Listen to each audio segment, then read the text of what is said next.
Most accurate forecast in the Ozarks. Well, for a lot of us, this is what we watched this afternoon. Showers and thunderstorms bubbling up, the promise of rain, and then the rain just sort of moved around us. That's what happened here in Springfield, at least in a lot of Springfield. This batch of thunderstorms off to the east, that was about 5 to 6 o'clock this evening. The southern end of that line fell apart. The northern end did manage to generate some heavier rain up towards Polk and Dallas County. I want to point out one other thing in this sequence here. As those storms developed and they passed by to the north, you see this feature right there? That's a gust front. And as that gust front moved across the city, even though we didn't get rain, we still had some impacts from those storms that passed by to the north. We had a cool down and the winds picked up. Nice evening across the Springfield area. This is what it looked like on radar as all of that was happening. This was that line of storms right there that I was showing you in that time lapse. And that's the outflow boundary as it made its way from northeast to southwest across the city. We'll do this one more time. There it is, moving across the city, generating the gusty winds. Rainfall, there were some locations like we've seen for the last several afternoons that picked up some healthy rainfall totals.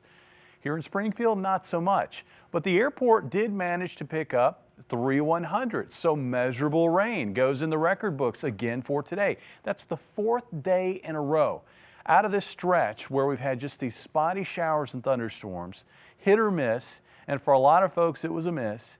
The airport managed to get rain all 4 of those days, picking up over 2 inches of rainfall in the past 4 days. The rain chances will be shutting down. You can see how things are kind of lined up here from Omaha down along I-49. We've actually got a boundary that's located right about in there. On the east side of that boundary, it's quiet. The air mass is dry, not only at the surface, but throughout the atmosphere. And as that sweeps in from the east, that will shut down our rain chances. Now, tomorrow afternoon, it's still going to be rather humid closer to, say, the Kansas-Missouri border. So areas near I-49, maybe as far east as Monette and, say, the Cassville area, Eureka Springs, Berryville, in that zone, that's still an area where we could see some spotty showers and storms tomorrow afternoon into the evening. I think east of there, it's going to be dry. On Sunday, that dry air envelops all of the area, and that's really going to stymie rain chances across the Ozarks. That said, rain chances aren't completely zero. I think there is the possibility for a few isolated showers and thunderstorms, maybe up toward Lake of the Ozarks on Sunday. Temperatures tonight dropping into the low to mid 60s. Highs tomorrow, very warm. Looks like about 89 for a high in Springfield with a high of 90 on Sunday. This will be our hottest weekend so far this year.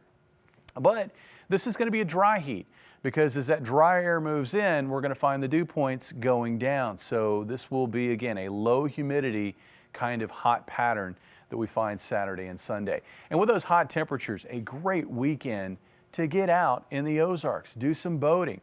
If you are boating on Saturday, Stockton Lake, Table Rock Lake, those are the 2 lakes that I think you're going to have to keep an eye to the sky for maybe some lightning. I think on Sunday that would be just Lake of the Ozarks. If you're floating, good floating conditions. If you're swimming in area lakes, lake temperatures in the 70s. Great camping weather, a little warmer certainly than last weekend, but it's a dry heat with humidity levels remaining low. Looking at rain chances beyond this weekend, they stay low through Monday. They may perk up a little bit Tuesday and Wednesday, and the reason why is a backdoor front which will be moving across the area. That could lead to a little uptick in rain chances, and it could also lead to a downturn in temperatures. It's still going to be a little warm for this time of the year, but looks like we may knock those highs back into the low to mid 80s and knock those overnight temperatures back into the upper 50s. That'd be right on, low 80s. Low this 80s. time of year. Yeah, 81 I think is the average high right now. Yeah. Looks like a lot of us could use some more rain too. More than half